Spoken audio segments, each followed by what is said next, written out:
میں اسٹینڈ بھی، اور جیسے ابھی پہلے بہن نے بات کی کہ وہ سب سے بڑی چیز مشورہ جو ہے وہ کی سنت ہے. الحمدللہ.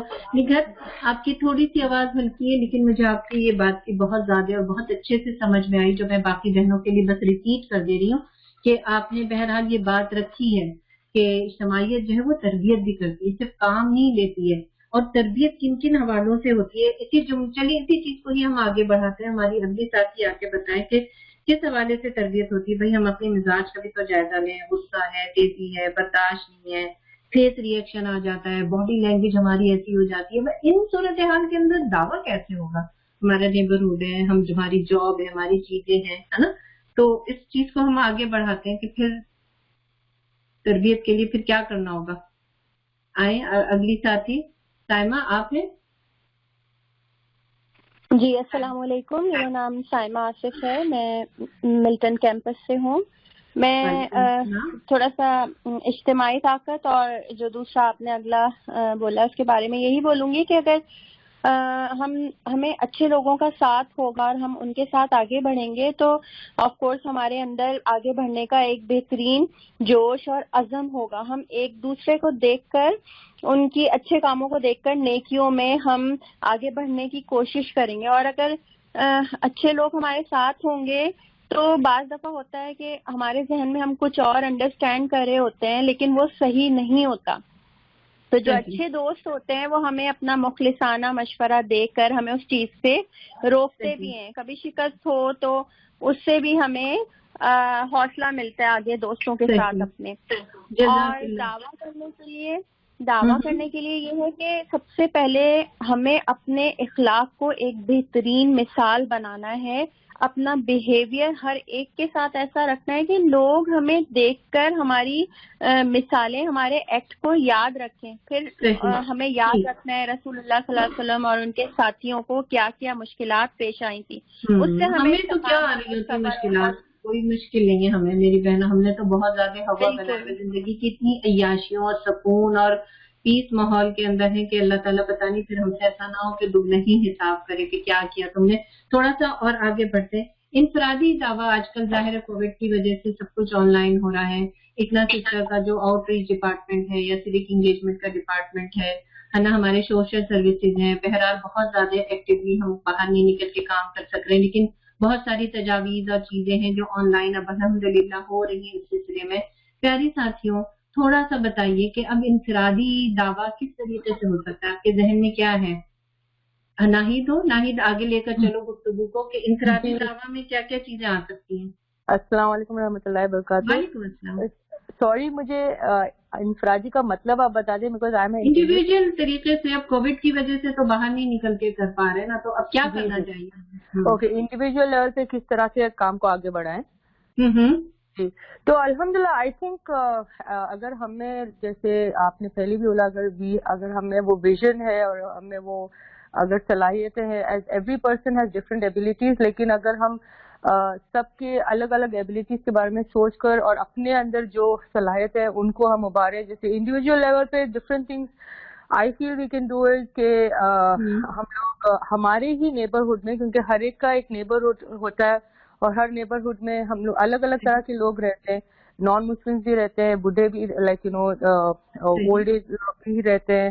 پھر تو ان لوگوں کو ہم اپنے اپنے ایریا کے لوگوں کو لے کر ان لوگوں کے ساتھ کام کرنا شروع کریں. اور ہمارے ہی ایریا میں اگر ہمارے نیبرہڈ میں اور بھی کچھ ہو سکتا ہے، عورتیں ہوں جو انٹرسٹیڈ ہوں، تو we can make like simple, like اگر میں پریکٹیکل ایگزامپل دوں تو جیسے میں میرے نیبرہڈ کا اگر میں ایگزامپل دوں تو میں نے میرے جتنا بھی اسٹریٹ ہے اس پہ ایک واٹس ایپ گروپ بنایا ہے. اور اس واٹس ایپ گروپ پہ we have all kinds of people, not only Muslims, we have Christians also, Hindus also. اور اس گروپ میں it's more like a neighborhood watch group ہے بنایا ایک مسلمان نے. اور اس گروپ پہ ہمیشہ کچھ نہ کچھ پازیٹیو چیزیں ہم لوگ ڈالتے ہیں تاکہ ان کو پتا ہو.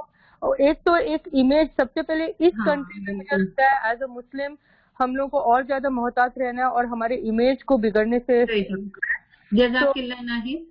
جی مجھے تمہاری بات سے یہ بات سمجھ میں آ رہی ہے کہ تم نے جو تجاویز دی ہمیں وہ یہ تھا کہ ہم سوشل میڈیا کا ایک اچھا استعمال کر سکتے ہیں. یہاں پہ بہنیں کہہ رہی ہیں، ہمیں ایک بہن نے لکھا گروسری کرتے وقت ہم ظاہر ہے